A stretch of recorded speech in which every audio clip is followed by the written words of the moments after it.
It's still the breakfast in Plus TV Africa, and at this time, we'll look at, some of the concerns with the TCN. Kehinde Nwandu, who is an executive director, African Governance and Leadership Initiative, joins the conversation. Chris, thank you so much. We appreciate your time. Thank you for having me this morning. It's a good morning.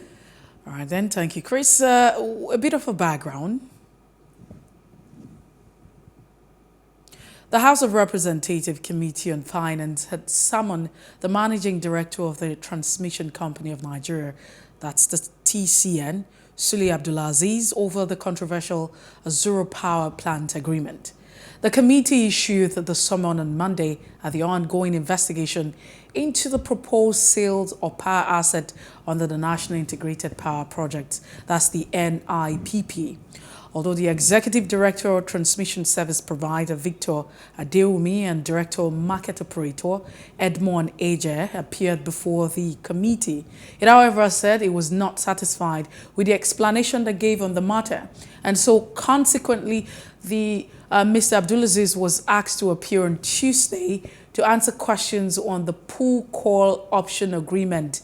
Under the pool call option agreement deal, Nigeria is obligated to pay about $30 million and $33 million monthly to Azura for power generated. Whether the TCN transmit or not through the national grid, it will pay. Because an agreement, they say is an agreement. Last week, the committee issued a query on the deal when the Nigerian bulk electricity trading company appeared before it. You might be asking, how did we even get to this point?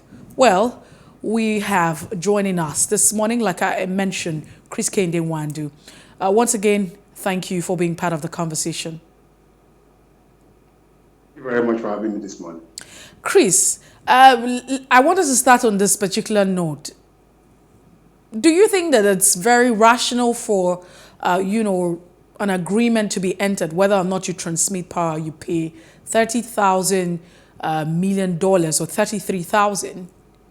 Do you think that, that agreement was even, rational in the first instance?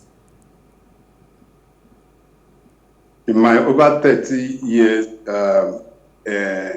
in communication management, I have never seen anything like that. I don't know who signed this agreement. I don't know how they came about this agreement. For you to pay $32 million to a company, whether it generates or not, I've never seen such one-sided slavery agreement in my entire life. And I could also ask myself, why did it take us this long to be able to discover this? And we have people in government that signed this contract. We have a CEO at the TCN who knows about this and probably has been paying this for a long time. And that to me is the height of it.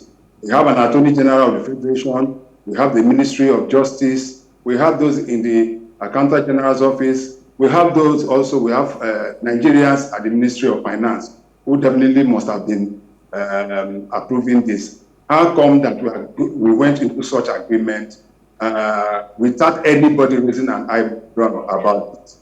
That to me is the greatest injustice anybody can do to the country. But do you think that this in any way has also hampered, our electricity availability for the country? Do you think this has affected the energy sector, the power sector of the country? I don't think so, because don't forget there are two legs to power in Nigeria. There's generation and there's transmission. Azura was contracted to be able to generate, I think, about 435 or 430 something megawatts of power, which will now be pushed into the national grid for transmission. And that is where the issue is. And the question has been, based on the questions the members of the House of Representatives were asking the TCN and Azura, which an answer could not be given them. So you mean that, okay, first and foremost, have you been able to generate up to 335 or 435 or 400, over 400 megawatts of power into the national grid? Nobody could give an answer to that. And if you don't, what of the ones that you'll not be able to generate? How come you are being paid fully 33 million every month that you generate or not? Nobody could give an answer to that. The managing director, the CEO of TCN, who ordinarily should have been given all the necessary answers, we are nowhere to be found. Instead, he said an executive director with the excuse that he was meeting a minister or he had other assignment. That to me is very, and I think that the House of Representatives should really dig in on this and make sure that all those fine culpable are brought to book. And I listened to I watched the representative of the company saying that well, if we generate and they couldn't put the national grid, or what will happen? Who will be charged for that? Do we have to be paid for that? And I was wondering, this is not even a white man, it's a Nigerian. It's a Nigerian. I was saying that, and I just felt so sorry. No, but Tunde Kolawole, let's be realistic. I mean, business is business. When people get into business, the primary reason at the end of this profit maximization. And so, do you think that it would be out of the way to say, hey, we have done our part? You've talked about generation, transmission, and distribution, and so if you have company or an entity saddled with the responsibility of generating, and they do the bidding, they live up to the expectation of generating, and the remaining two, so you have transmission and distribution, are not able to live up to the expectation. Do you think it would be valid for that Nigerian not to defend themselves or the owner of the company? It's a question that we're asking. It's a moral and contractual question you are asking. There's contract and there's morality. When it comes to contract, business is business, as you said. Fine. But the issue is that that contract is treated with some kind of fraudulent intention. Whether you generate or you don't generate, there's a $5 million must be paid to you. If you don't work, it's the same thing the federal government is up with. Also, you did not go to class, we are not going to pay you. How dare you now pay for something that you did not generate? Whether you generate, so if the system collapses and they couldn't meet up that demand every month, we must pay them $33 million. That is what the contract, that's what I've not read the contract, I have not seen the contract. But from the interventions I had and I watched between the House of Representatives and representative of Azura and other stakeholders in the power sector, that is what I don't know. And that is where the problem is. So it's not a question of signing contract.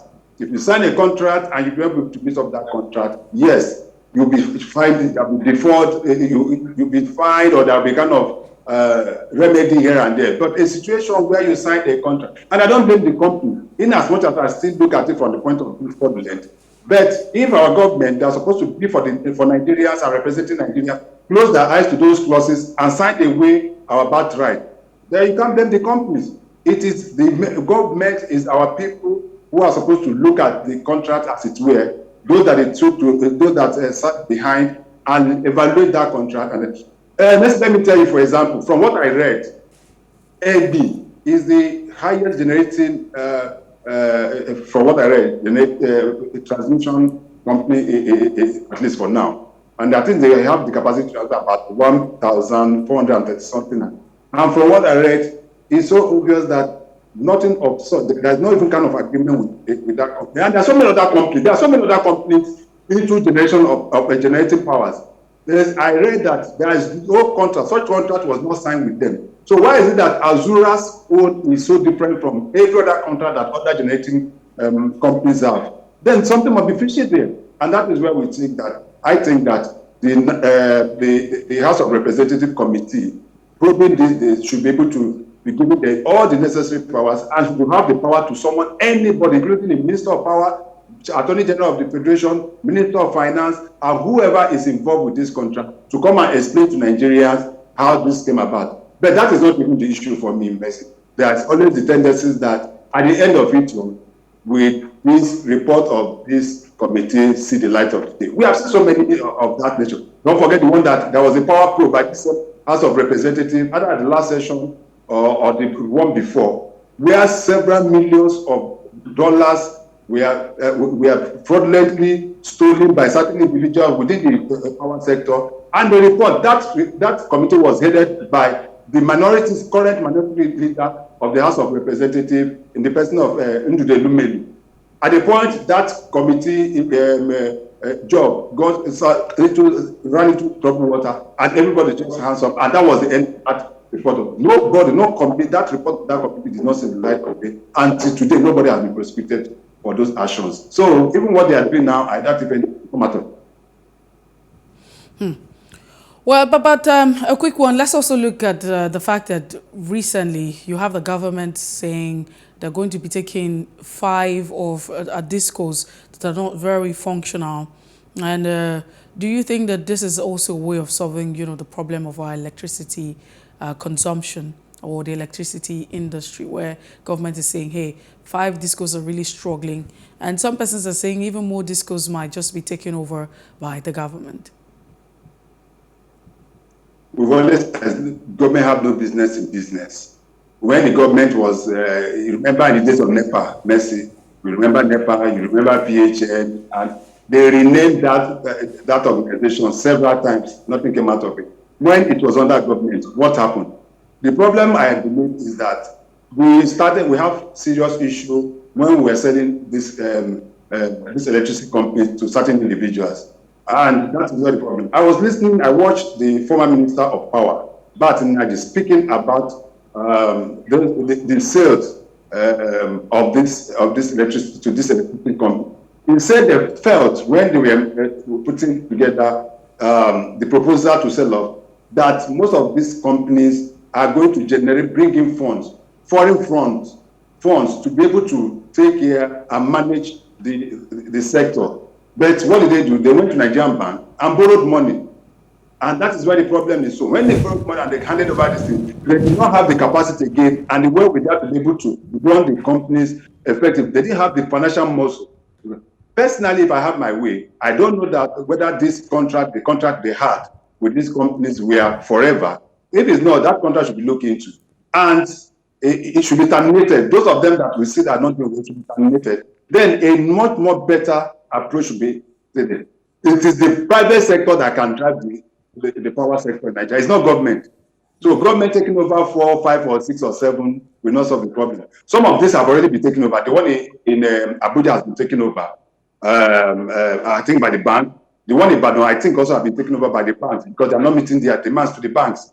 And I believe it's the same thing that is happening to other ones. So if the government is going to taking back about 4 or 5, as stated by the Vice President, then I think it's within a short time that issue should be resolved and it should be re-advertised, and competent hands. There are so many competent hands across the globe that will be ready to come into the power sector in Nigeria to help out, and because it's a very, very unique. We just have about 5,000 megawatts for a population of over 200 million.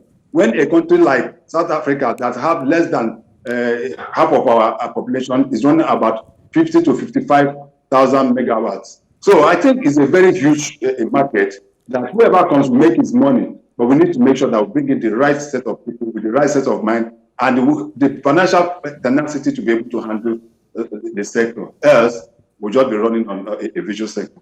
Okay, so because we're still talking about the power sector, and at this point it feels like, the decision of government over time is quite worrisome. Okay, so on this other hand, government has said we're going to take over first privatization, and then it feels like the private sector has failed because from the inception everything was not put together. I mean, if we had our acts right, the entire process that brought the privatization of this discourse, was faulty from the foundation itself. It brings us back to the agreements now, that was entered. The quotas are saying there were just 3 persons who bought into, who sat down and committed to a deal where you have to pay whether or not. And this company has not over time been able to meet the, expected quota that they are supposed to meet. But their deal says whether or not they generate, they will be paid. And so in most times, they have also attested to the fact that, yes, they were not able to meet the quota or, the megawatts that they're supposed to produce or generate every other time. And that's on the one hand. Do you think that we have any issue to talk about? Is there any argument? Why is the House of Representatives summoning the TCN over this payment? Is it even necessary? It is necessary. The National Assembly have an oversight over the executive, and some of the things we're talking about has fallen within the purview of the executive. They have the oversight to do this, and they are supposed to be the eyes of Nigerians. Don't forget, we elected 360 House of Representative members and 109 senators to represent us. All of us are Nigerians. These are our assets. These are money. All of us cannot go and be proving 200 million Nigerians cannot converge in Abuja and be proving what this country is. That is why we elected some people to present our interests. And it is in our own interest that they are putting. But the question I've asked, why did it take this long for us to do? That shows the endemic corruption within the system, despite the fact that this government says it's going to fight corruption. This is one of the cardinal points of the Buhari administration. Why Nigerians elected him in 2015. Has he been able to fight corruption as he promised? That is left for Nigerians to do. But let us also look at the point. The problem in the power sector goes beyond just what everybody is thinking. For goodness sake, first and foremost, let us transmission. Whatever, let us even look at it from the point, GENCO. If the GENCOs, all of them together, generate up to 8,000 megawatts. Let's see, it is only about 5,000 that we can put into the national grid to distribute. Because that is what our national grid can take, the transmission can take for now. So the problem is that we even have to improve and upgrade our transmission to be able to take off whatever the genetic things are coming with and bringing in. No, but that is part of the problem. But Kehinde, that's a different case entirely. I mean, it's really, like you have mentioned, you said you have never seen that in your entire existence. How do you even get into such an agreement that, you know, a certain amount of money will be paid, whether or not, because that's the agreement. And these persons have not been able to generate what it was even stipulated. Then you also have the Igbin, you know, power plant that generates the highest. So why do you even patronize the Azura? 1,300 or something. So what's the essence of?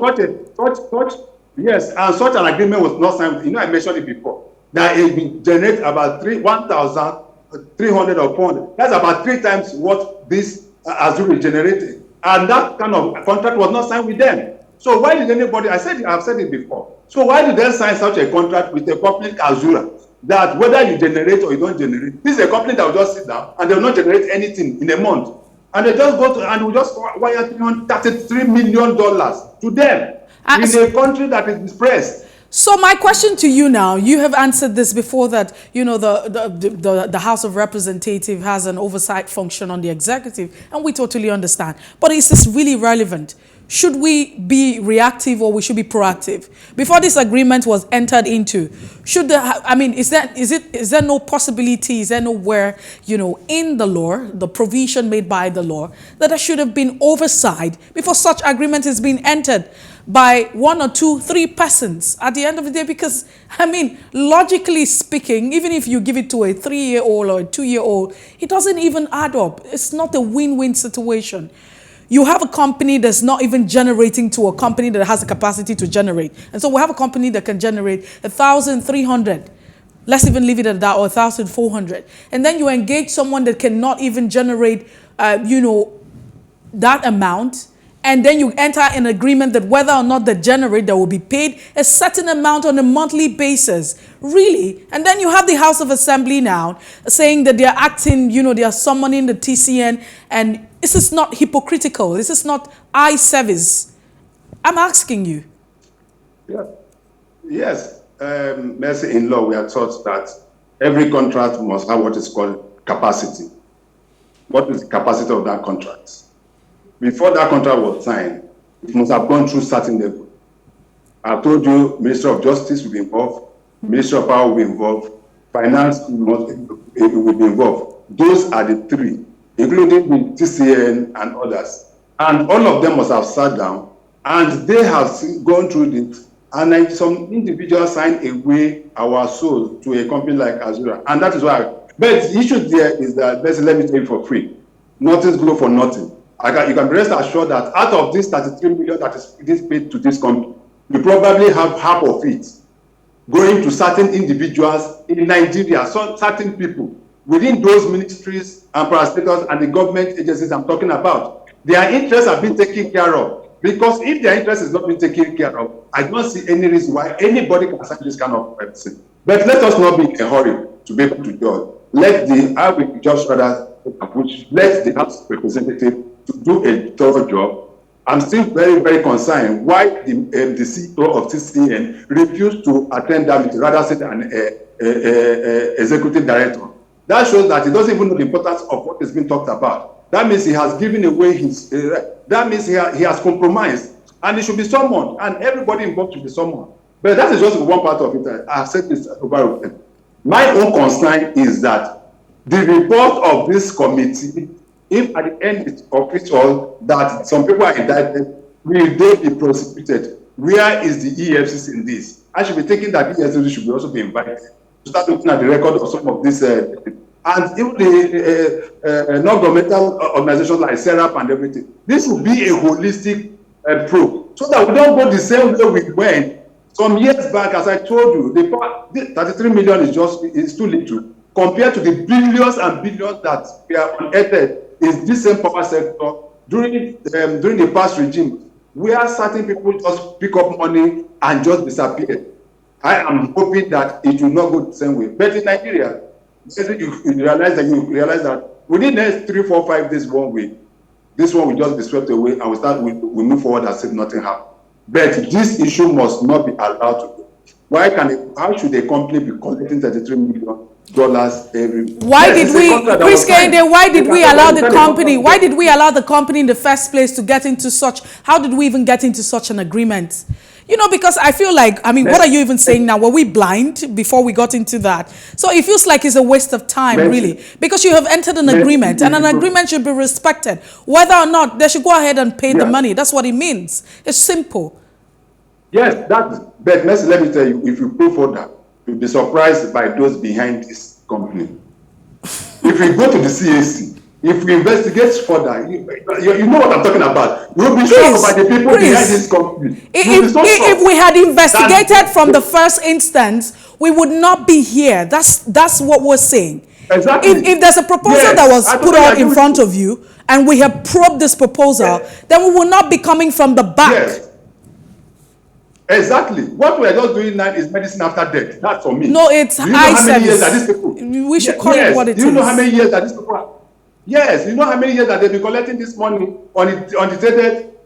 Do you know how many years this has been happening? And we are having constant. There's no light. Most part of the country, I've said 5,000 megawatts. That is what we are distributing within Nigeria.